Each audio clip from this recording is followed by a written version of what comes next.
the raven carried the truth. Eddard Stark sat alone in the tower of the hand, the dying light of dusk spilling across the parchment in his hand. Jon Arryn's secrets were finally his. Joffrey Baratheon was no true son of Robert. Blonde hair, golden lies, and Lannister treachery, all of it woven into the web that had strangled the Seven Kingdoms. But this time, Ned Stark would not be their prey. He summoned Mester Pycelle, Varys, and Petyr Baelish to his chambers. Yet when Littlefinger leaned in with his snake smile and whispered, "Trust me, my lord, let me guide you," Ned's eyes hardened, like ice on the weirwood's roots. "No," he said simply. Instead, he wrote 3 letters, one to Stannis Baratheon, declaring him the rightful heir, one to Renly, offering alliance, and the last, sealed with direwolf wax, to Winterfell instructions for Robb to ready the north. When Robert died on his hunting bed, Cersei thought she had won. She gathered her lions, whispered to Joffrey, and prepared to seize the throne. But when she arrived at the Iron Throne with her guards, she found Ned Stark already there, surrounded by the gold cloaks he had bought with northern silver. "Lady Cersei." Ned's voice was cold as the northern winds. "You are under arrest by order of the hand of the king." The hall erupted into chaos, Lannister men clashing, with gold cloaks, steel against steel. Jaime Lannister cut down 2 guards before he was surrounded, stripped of his sword, and bound in chains. Cersei screamed as she was dragged from the hall, her children weeping at her side. By nightfall, House Lannister had fallen from power, with Cersei imprisoned and Jaime captured. Ned declared Stannis Baratheon as Robert's rightful heir. Some lords resisted, others hesitated, but when Renly arrived with the Tyrell banners and pledged support, the tide turned. The North, the Riverlands, the Vale, and the Reach stood behind Stannis. For the first time in generations, the Iron Throne bent beneath the weight of unity. But the game was far from over. Far to the west, Tywin Lannister heard of his daughter's capture and his son's disgrace. His rage was quiet, sharp, and dangerous, the kind that builds storms. And in the shadows of the Red Keep, Varys the spider whispered to his little birds, already weaving new webs of power. But for this moment, the Starks stood victorious. King's Landing belonged not to the lions, but to the wolf who had refused to bow. And yet, beyond the wall, where dead things walked in silence beneath the cold stars, another war stirred. A war none of them yet saw. The throne room still smelled of blood. Eddard Stark stood beneath the Iron Throne, the torches throwing, jagged shadows across the blades forged from 1,000 fallen kings. His hand rested on the pummel of ice, the ancestral greatsword of House Stark. But his thoughts were far to the north, to Winterfell, to his children, to the cold winds, whispering of winter's hunger. King Stannis Baratheon sat upon the throne. Now, his jaw set like stone, his crown forged not for beauty but for weight. The lords knelt one by one, cautious, reluctant, calculating. Stannis accepted their oaths with the same cold indifference he gave to the sun or sea. Renly stood at his side, all charm and smiles, cloaked in green and gold, the Tyrell banners fluttering behind him. He whispered sweet promises, too ambitious. Lords, offering honey where Stannis gave only iron. The Reach had come for power, not loyalty. Ned saw this, and worried. In the small council chamber, the air was thick with unease. Davos Seaworth, now Stannis' most trusted advisor, spoke of strengthening the navy. Renly argued for feasts and games to win the small folks' hearts. Varys, ever the spider, murmured of whispers from Essos and Ned.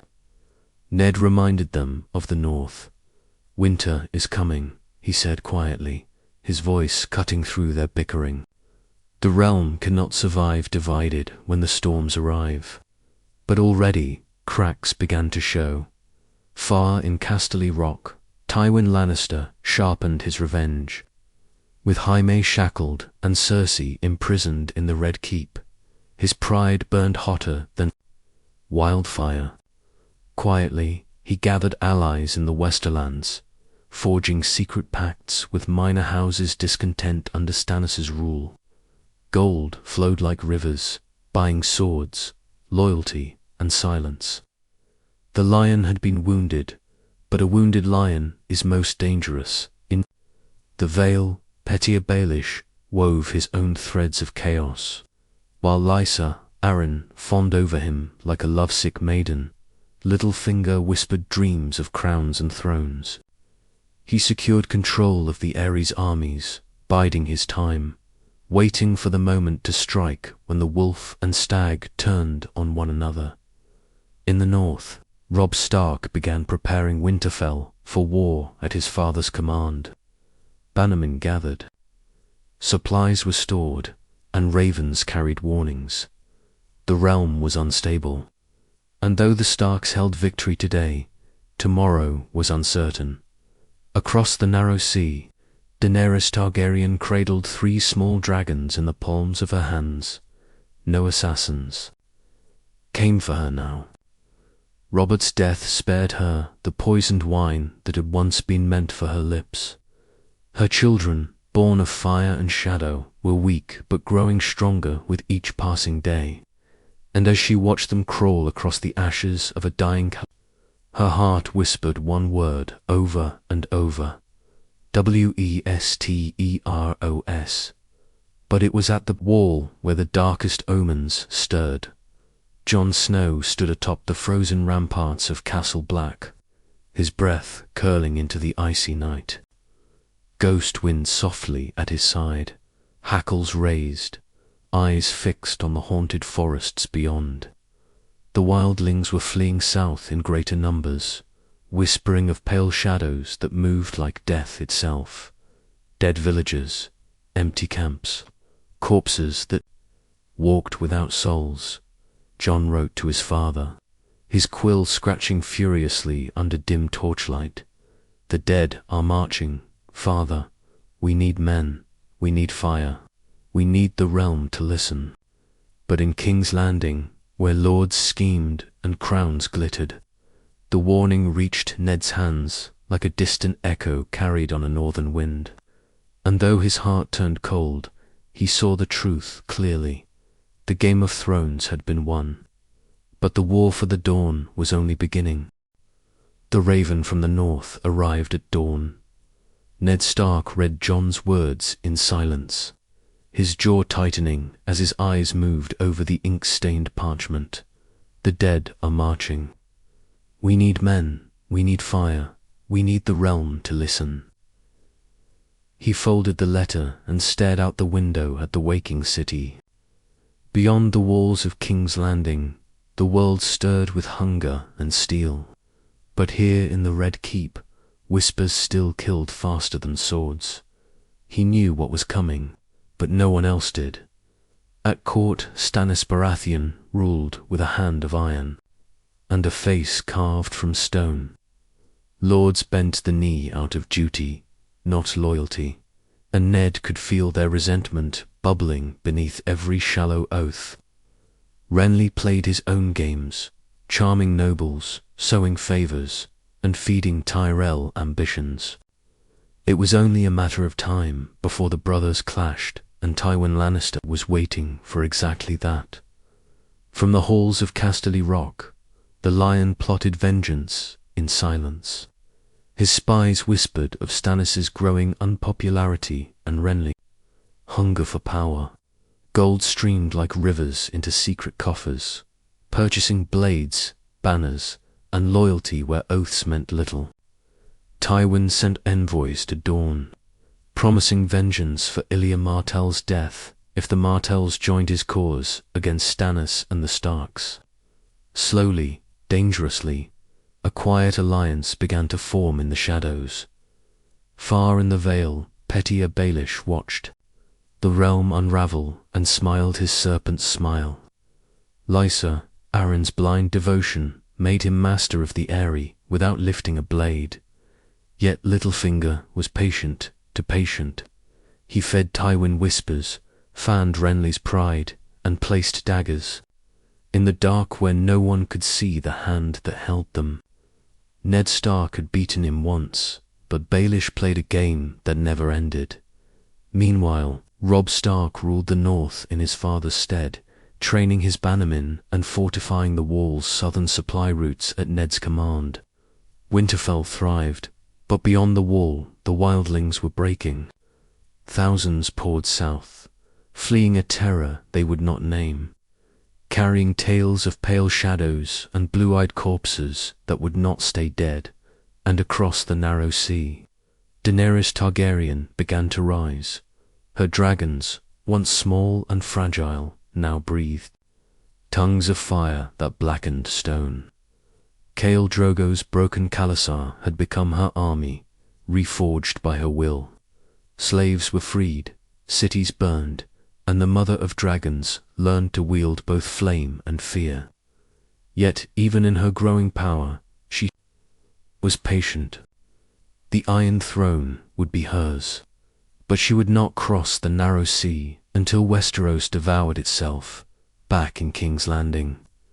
Ned tried to prepare the realm for the true war, the one beyond politics, beyond crowns. He urged Stannis to send men north, to fortify the wall, to face the ancient enemy before it came for them all. But Stannis, stubborn and proud, scoffed at tales of children's stories. "Let us win one war at a time, Lord Stark," he said, his voice like iron, scraping stone. But the war was already coming. One night, Varys came to Ned Solar, his robes whispering like silk over cold stone. He spoke softly, his words coated in honey but heavy with warning. "My lord," the spider murmured, "the game you've played so well is unraveling. Tywin gathers his lions. The Martells are restless. The Tyrells plot for Renly's crown. And there are whispers from Braavos. Ships are being built. Gold moves in shadows. Someone is preparing for fire." Ned stared at the map spread before him, his hand tracing the wall, then drifting south to King's Landing.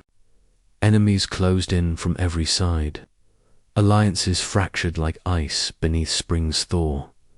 The Game of Thrones had been won, but a darker storm was building, one of blood, fire, and death, and far beyond the wall, where no kings ruled and no crowns mattered, a pale shadow stood beneath the moonlight, its blue eyes burning like frozen stars. Winter had come. The first dagger fell in the dark. King's Landing slept beneath a heavy fog when screams shattered the silence of the Red Keep. Ned Stark was awakened by the clang of steel and the distant cries of dying men. By the time he reached the throne room, the torches were blazing and the floor was slick with blood. Renly Baratheon had made his move. Under the cover of night, he marched with Tyrell soldiers at his back, their green banners snapping like serpents. In the torchlight, Renly claimed Stannis' rule had failed, that the realm needed a king the people could love. The Tyrells, ambitious and cunning, threw their weight behind him, flooding the Red Keep with blades and gold. But Ned Stark was waiting. The Goldcloaks, loyal now not to bribes but to Ned's honor, clashed with Tyrell forces in a brutal melee that tore through the halls. Steel sang, men screamed, and blood painted the marble floors. At the height of the chaos, Renly himself stormed the throne room, his green cloak torn, his sword glinting in the torchlight. "You chose the wrong king, Stark," he spat, circling. Ned with fire in his eyes. "I chose the realm," Ned answered, raising ice dot. Their swords met like thunder. Renly was fast, graceful as a dancer, but Ned was unyielding, his northern strength forged in frost and war. Blow after blow rang out until Seer Davos burst through the doors with Stannis' knights, cutting down the Tyrell bannermen and forcing Renly to his knees. When it was done, the younger Baratheon was taken in chains, but the victory came at a cost. Over 100 men lay dead in the halls. The Tyrells retreated in fury, and the Reach declared open rebellion by morning. The fragile alliance was shattered, and somewhere far away, Tywin Lannister smiled. For months he had waited, feeding whispers to the right ears, buying oaths with gold, and watching the realm fracture, as Stannis turned his fury south toward the Tyrells. Tywin struck like a lion in the tall grass. Lannister armies poured from the Westerlands, laying siege to Riverland's villagers loyal to House Stark. Robb, forced to act, rode south with 20,000 northern men, leaving Winterfell vulnerable. In the Vale, Petyr Baelish finally made his play. With chaos consuming the realm, he persuaded Lysa Arryn to secure the Aerys' future. Her knights descended on Crownland's outposts, seizing key trade routes. But Littlefinger's ambitions reached further. Quietly he sent secret letters to Tywin, offering assistance in exchange for a promise: when the stag falls and the wolf stumbles, give me the crown of thorns.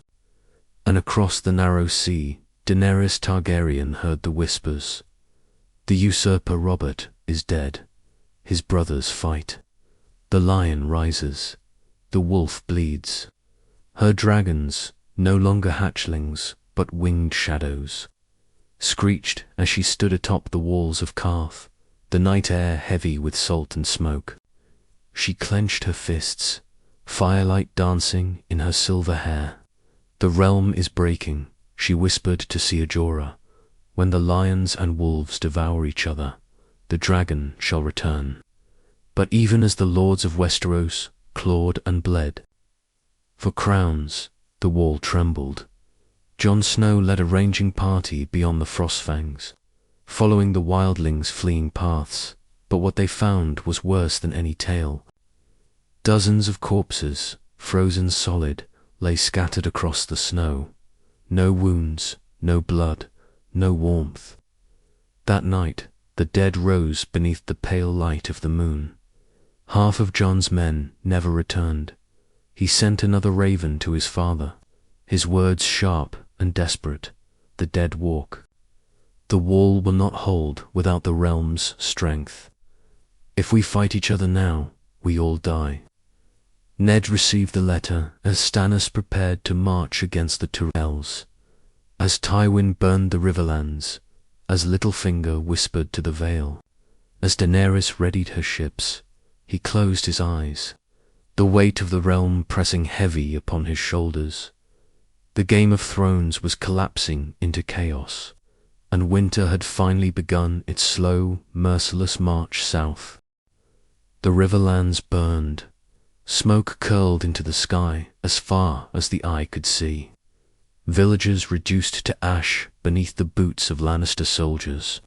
Robb Stark rode through the ruins of a farmstead, the cries of the survivors ringing in his ears. Tywin Lannister had struck swiftly, ruthlessly, cutting deep into Tully lands. But it was not conquest he sought, it was bait, and Robb, young and untested, had ridden straight into the lion's trap at the Battle of the Red Fork. The northern host clashed with Tywin's legions. Steel rang across the riverbanks, shields splintered, men drowned in crimson waters.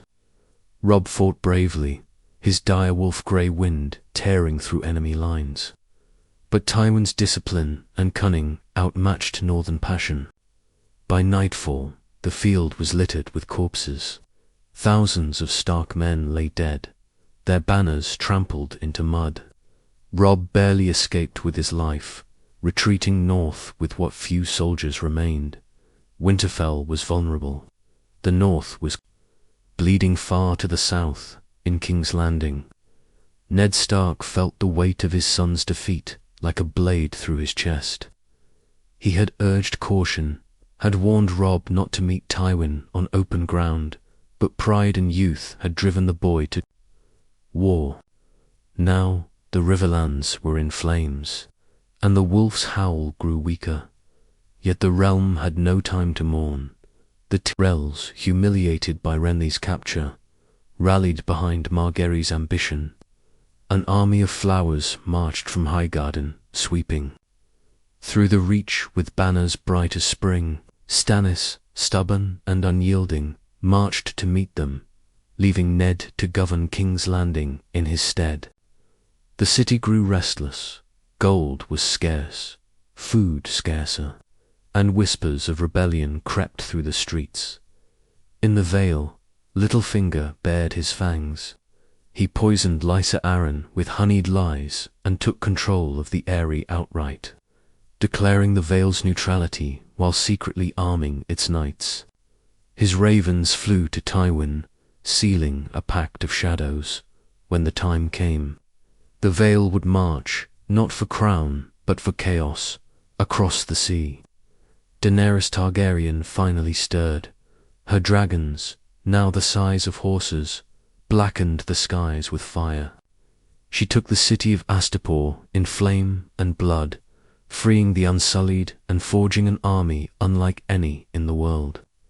For the first time, she turned her gaze westward, toward the narrow sea. Westeros is weak, she told Ser Jorah, firelight glinting in her violet eyes. The wolf and the lion gnaw each other's bones. The stag drowns in his brother's shadow. It is time the dragon crossed the sea. And in the farthest north, Jon Snow faced a nightmare that would not die. On a frozen night beneath the auroras, pale glow, the White Walkers fell upon his ranging party once more. Spears of ice shattered steel, and whites rose faster than they could be burned.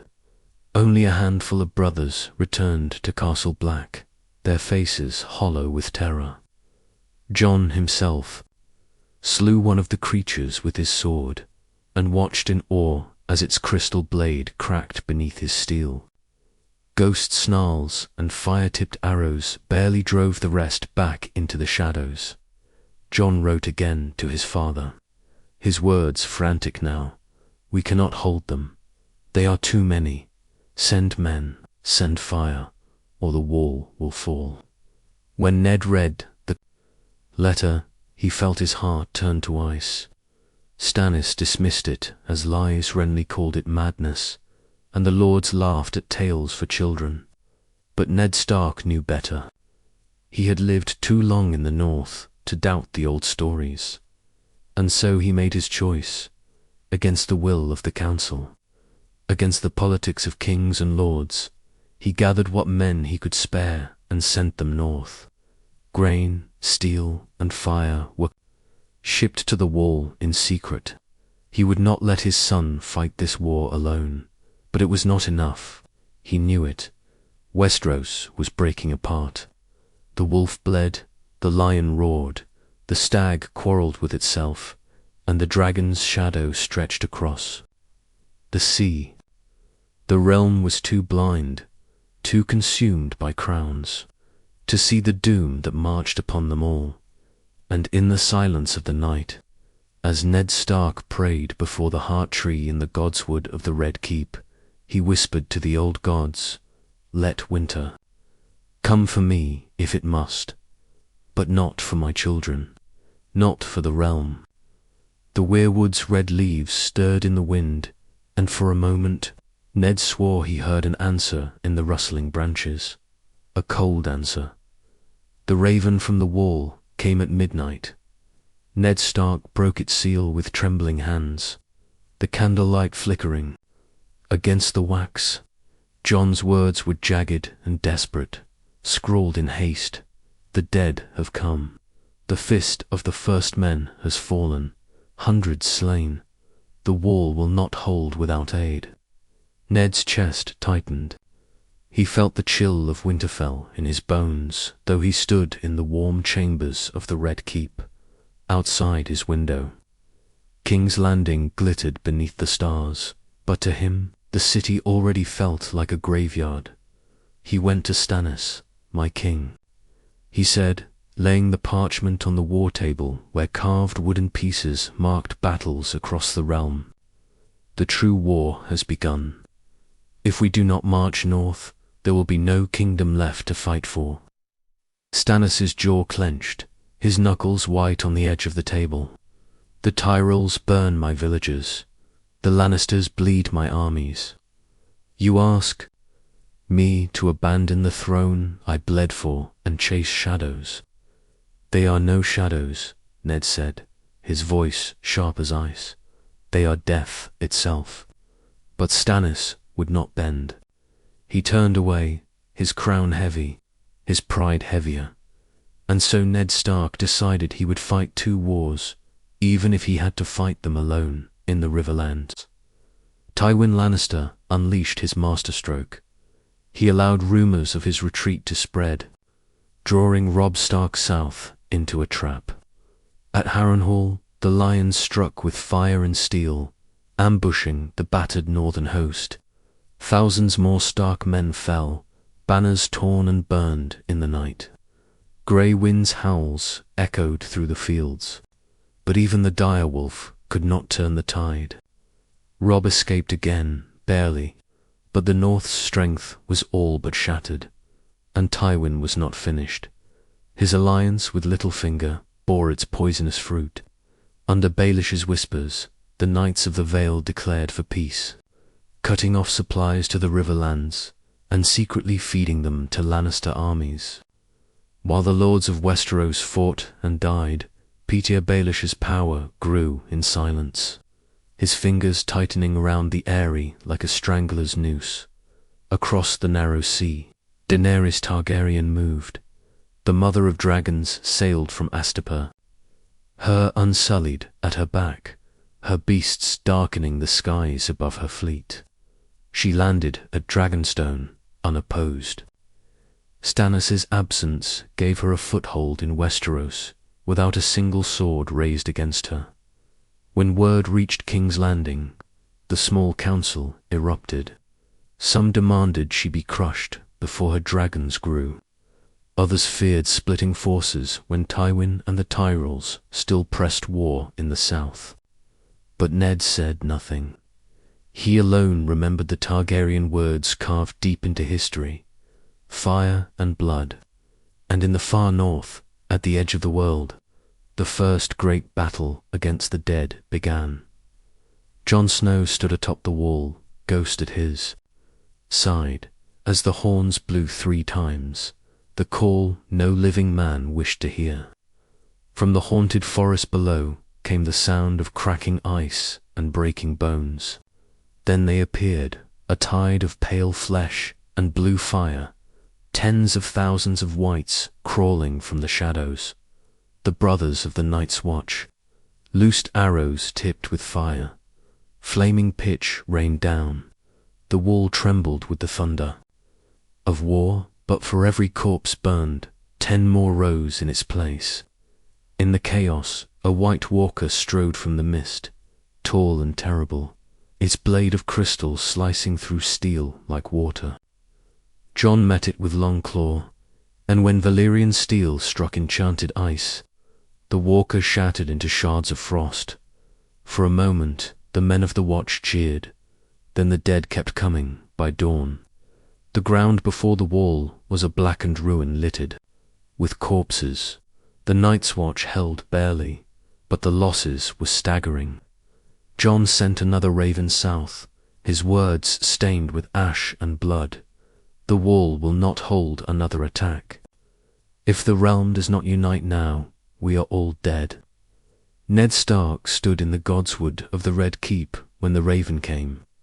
He read Jon's words beneath the heart tree, its pale bark whispering in the soft night wind.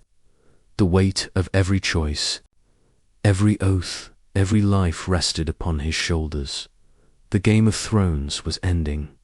The war for the dawn had begun. The night sky burned from the high walls of King's Landing.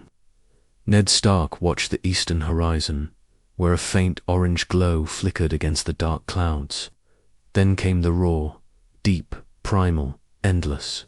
Drogon burst from the clouds, like a comet of shadow and fire, his scream tearing through the heavens. Behind him, Rhaegal and Viserion followed, their wings beating thunder into the air. Daenerys Targaryen had arrived. Dragonstone had been hers for weeks, but now her army marched unsullied ranks in perfect formation.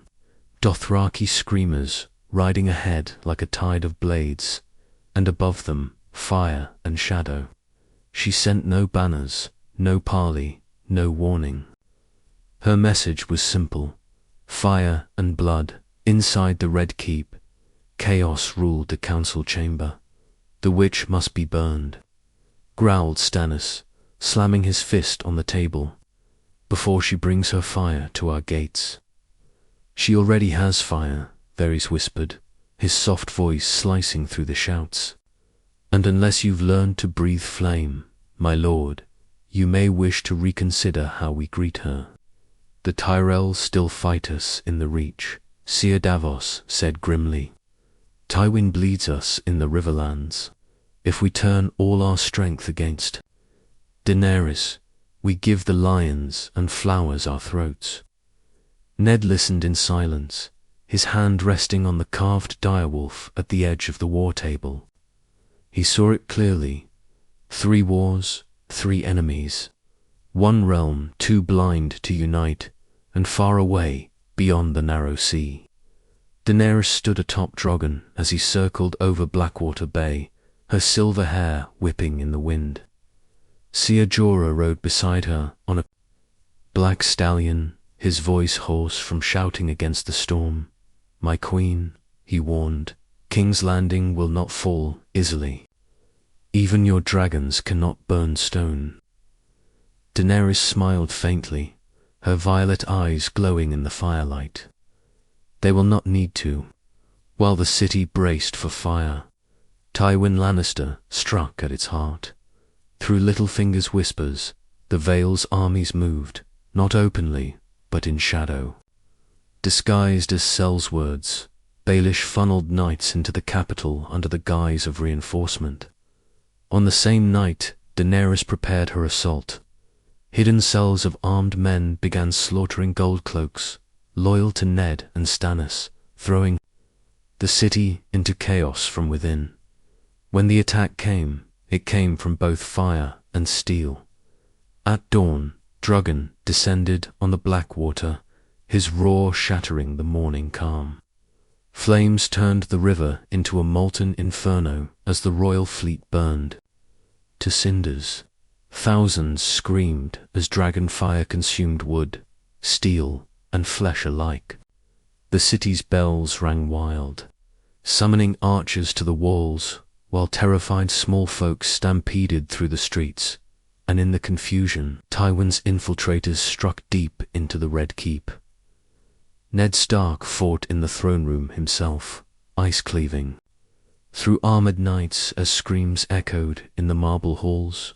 But it wasn't the Dragon Queen's soldiers he faced, it was Lannister blades, dressed as allies, striking at his back. Betrayal had seeped into the very stones of the capital. Littlefinger's trap had sprung, amid the chaos. Varys burst into the chamber, his face pale beneath the torchlight. My lord, he cried, breathless. This isn't just an invasion. This is a coup. Outside, Stannis Baratheon fought like a storm-given flesh, cutting down Tyrell mercenaries and rogue goldcloaks alike, his face streaked with blood and soot. Renly, still imprisoned from his betrayal, screamed for release, but there was no time. The Red Keep burned from within, and Dragon's shadow grew larger by the second, and far to the north. None of it mattered. At Castle Black, the second great assault had begun. The dead had returned, stronger, hungrier, endless. The wall shook beneath their fury. Jon Snow, bloodied and desperate, ordered the last of their wildfire loosed upon the field below, turning night into blazing emerald fire. But even as whites burned, the walkers advanced, their icy armor glinting beneath the stars. "We cannot hold," a brother screamed as the gates shuddered beneath the weight of corpses. Jon gritted his teeth, Longclaw dripping with frost and blood. "Then we die." "Holding," he growled, charging back into the chaos. The Night's Watch was dying, and in King's Landing no one heard their screams. As dusk fell over the capital, Daenerys landed dragon atop the charred remnants of the city walls. Below her, smoke coiled over the ruins of the royal fleet, and the screams of panic carried through the streets. She raised her hand, signaling her unsullied forward, but she froze when she saw them, not Stannis' banners, not Lannister crimson, but the direwolf of House Stark flying over the Red Keep. Ned Stark stood on the ramparts, his greatsword shining red in the light of the setting sun. For a moment, neither spoke. A king's daughter and a dead man's friend. Ice and fire, staring across a gulf of blood and ashdot. Then Dragon roared, shaking the stones beneath their feet. The next move would decide the fate of the realm. The Red Keep burned, ash drifted like black snow through the night air, and the screams of the dying rolled across King's Landing like thunder over a doomed field. From the shattered ramparts, Ned Stark stood bloodied but unbowed, ice heavy in his hands, his grey eyes fixed on the silver-haired queen perched atop her black beast dot below them. The Unsullied poured into the streets, locking shields in perfect formation, while Stannis' soldiers clashed with Tyrell mercenaries and Lannister infiltrators. Chaos had no master here. The city was war itself, and then Dragon roared.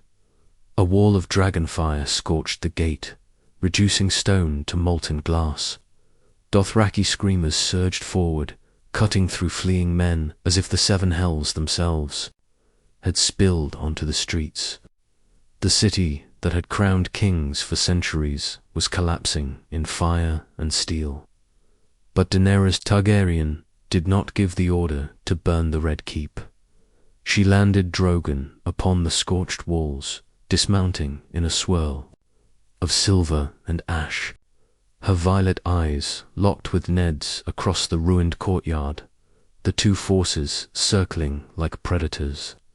Behind her, Ser Jorah waited with blade drawn. Beside Ned, Davos stood battered but ready, his knuckles white on the hilt of his sword. Finally, Daenerys spoke, her voice carrying over the battlefield. "You are the wolf who serves the stag," she said. "But the stag's crown is brittle, and the lion waits to take it. Join me, Lord Stark. Bend the knee, not to me, but to life itself.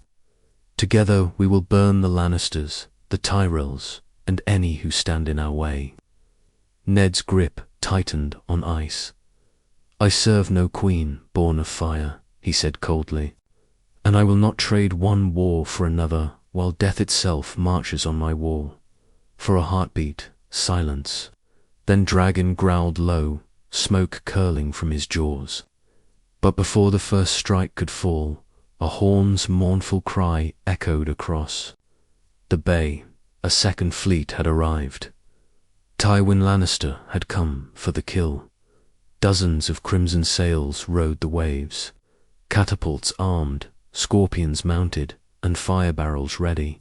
And behind Tywin's fleet came the banners of the Vale, Littlefinger's betrayal made flesh. Thousands of knights in falcon-crested helms stormed the beaches, cutting down Dothraki and Unsullied alike.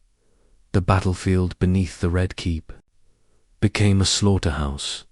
Daenerys, forced to turn Dragon's fire against the Vale, screamed commands as her army clashed with Baelish's knights. Tywin himself advanced through the chaos, his golden armor burning in the light of the fires, cutting a bloody path toward the throne room. Ned's men fell around him. Davos was dragged from the fight, bleeding and broken. Stannis, enraged beyond reason, drove into Tywin's forces like a storm, his black stag banner swallowed in the tide of fire and steel. And above it all, Daenerys unleashed her wrath.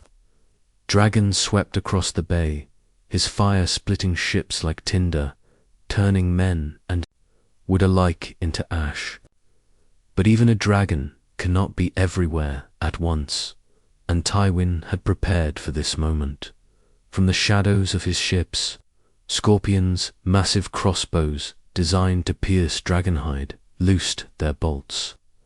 Dragon roared as one struck deep into his wing, sending him spiraling into the streets below, crushing men and stone beneath his fall. Daenerys screamed his name and leaped into the chaos, blade in hand, her unsullied forming a living shield around her. And while the living tore each other apart, the wall fell at Castle Black. Jon Snow stood drenched in sweat and blood as the ancient gates shuddered beneath the weight of corpses. For hours they had held the dead at bay with fire and steel, but now the wall cracked beneath unnatural frost. Then came him. The Night King stepped into the pale moonlight, silent as falling snow, his blue eyes like frozen stars. With a single gesture, he raised his hands, and the battlefield groaned. The dead stirred, rising once more, blackened flesh and shattered bones knitting together in unnatural silence. Light the last fires. Jon roared, his voice ragged as his men loosed the final barrels of wildfire onto the field. Green flame consumed hundreds, but the walkers kept coming. Ghost leaped into the fray, his white fur soaked red, tearing through whites as Jon met a second walker in single combat, lone claw clashing with an ice blade beneath the aurora-lit sky. It shattered beneath his Valyrian steel, but there were too many, and when the wall finally cracked and fell in a thunder of ancient ice, Jon knew the truth. The dead were coming south. Back in King's Landing, the battle reached its breaking point. Ned fought his way to the steps of the Iron Throne, his armor scorched, his breath ragged, as Tywin's men stormed the hall. Littlefinger's betrayal was complete. His knights cut down loyal guards with cold precision. Daenerys burst into the chamber seconds later, her face streaked with soot. Drogon's screeches shaking the walls. For the first time, wolf and dragon stood side by side, and Tywin Lannister stood before them, his golden sword gleaming beneath the shattered sunlight. "You've both lost," Tywin said coldly.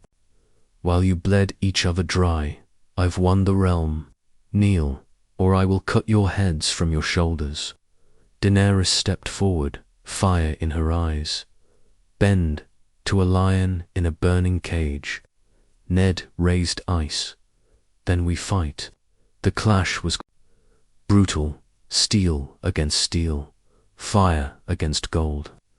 Drogon, wounded but raging, tore into Tywin's knights as Ned and Daenerys drove Tywin back step by step. But before a victor could emerge, the doors burst open, and a blood-soaked raven fell dead upon the throne steps.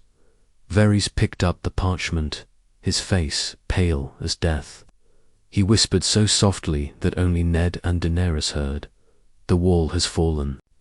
The dead are marching." For a moment, silence ruled the throne room. Then Ned looked at Daenerys, and Daenerys at him, and they both knew the Game of Thrones was over. The war for the Dawn had begun.